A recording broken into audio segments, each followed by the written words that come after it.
So I have some bad news regarding the 50-watt Megaphone that I use as my primary siren.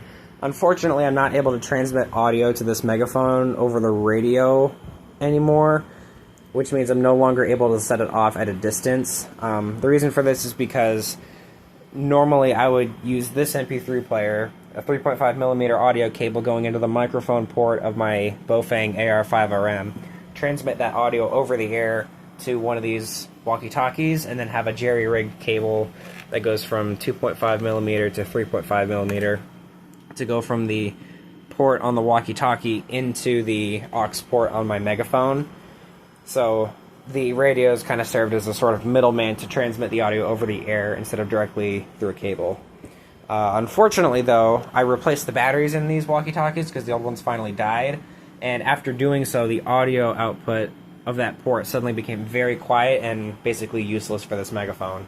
So I can't use it anymore, and I'm restricted to just setting it off locally using an audio cable in this MP3 player, which is like an iPod Nano knockoff from Amazon.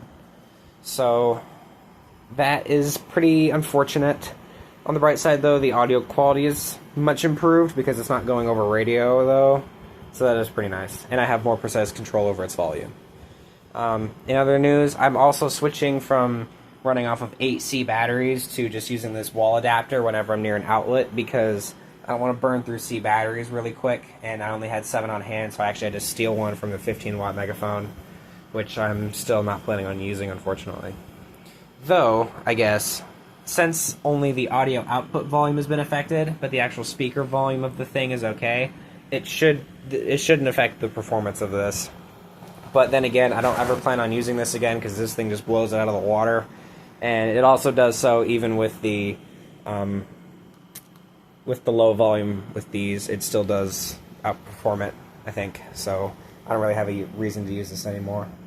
But anyways, yeah, that's basically it. I suppose the only downside of using an AC adapter is that you get that 60 Hz hum whenever it's not actively playing audio. It's not very loud, and it's not something I'm worried about. So yeah, that was a lot of talking because I can only have this video be up to 30 minutes. 30 minutes? Oh my goodness, that'd be a long short. 3 minutes, so yeah, I guess that's all there is to say. So hopefully I'll work this out, maybe find another way to set it off long distance. I'll figure something out. So there you go.